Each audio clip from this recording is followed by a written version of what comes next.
छोटी छोटी जगह से निकलकर बड़े बड़े शहरों में नाम कमाने का सफर। हर सफर की होती है अपनी एक कहानी। सफर की यही कहानी लेकर आ रहा है जीनित इंडिया अपने खास कार्यक्रम शख्सियत में, तो देखना ना भूलें। देश में किसान विरोधी सरकार, हरियाणा सरकार चंद दिनों की मेहमान। अभय चौटाला किसान विरोधी काले कानून को वापस लेने की मांग को लेकर चल रहे आंदोलन के समर्थन में इनेलो विधायक अभय सिंह चौटाला खुद ट्रैक्टर चलाते हुए 21 जनवरी को रेवाड़ी पहुंचे। इनेलो की ट्रैक्टर यात्रा लेकर धरने पर बैठे किसानों को समर्थन देने के लिए इनेलो विधायक ने राव तुलाराम की प्रतिमा पर माल्यार्पण के बाद पत्रकारों से बातचीत करते हुए कहा कि केंद्र की मोदी सरकार को 26 जनवरी को तीनों काले कानून रद्द करने की घोषणा कर देनी चाहिए और संसद में सत्र बुलाकर नए एमएसपी पर कानून बनाया जाए और स्वामीनाथन आयोग की रिपोर्ट लागू किया जाए। किसानों का कर्जा माफ किया जाए। देश की सरकार किसानों के वोट से बनी है, लेकिन पूंजीपतियों की बात सुनती है। उन्होंने प्रदेश की भाजपा जजपा गठबंधन सरकार को भी चंद दिनों की मेहमान बताया। Bureau report. पहला चरण नहीं है और मैं लगातार 27 नवंबर से लेकर के अब तक 54-55 दिन हो गया किसानों के धरने में। उसमें हमने अपने पार्टी के साथ ड्यूटियाँ लगा रखी और ये यात्रा के दौरान भी हजारों लोगों को बॉर्डर पे छोड़ करके बिना किसी झंडे बिना किसी बैनर हमने अपने साथियों से कहा है कि इस किसान एजुकेशन को इतना ज़्यादा मजबूत करो कि केंद्र की सरकार के लिए गए गलत निर्णय जो है उसको वापस लेने पर मजबूर होना पड़ेगा।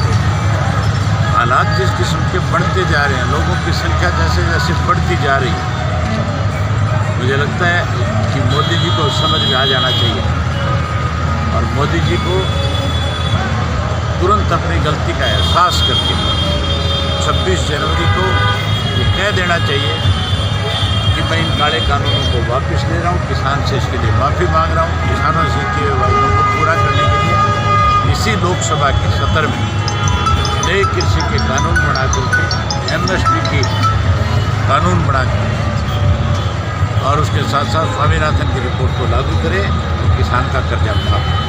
दोनों पर आरोप लग रहे हैं, कांग्रेस से 10 करोड़ रुपए लेने की बात है, टिकट की बात आ रही है। ये सब फजूल की बातें हैं।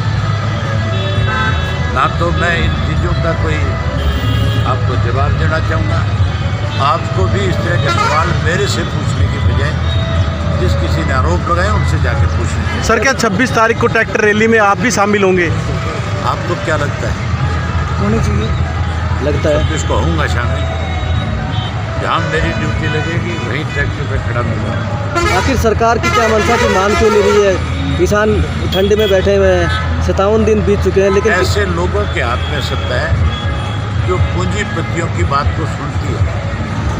वोट किसान का लिया, सरकार किसान के नाम पे बनाई, लेकिन आज की तारीख में केवल पूंजीपतियों को महत्व दिया जाता है। उन्हीं के कर्जे माफ़ हो रहे हैं, उन्हीं को नया कर्जा दिया जा रहा है, उन्हीं को ही दूसरे मुल्कों के साथ प्रधानमंत्री स्वयं अपने साथ बैठा के ले जाकर इस देश को गिरवी रख दिया।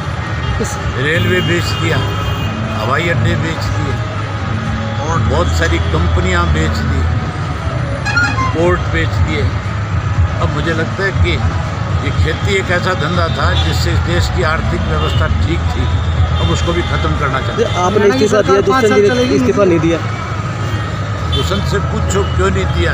नहीं दिया तो लोगों के बीच में जब जाएगा लोग अपने आप पूछ लेंगे। सर, क्या आपको लगता है हरियाणा की सरकार 5 साल चल पाएगी? नहीं चलेगी, सरकार बीच में गिरेगी। 100% आंदोलन में गिर लेगी।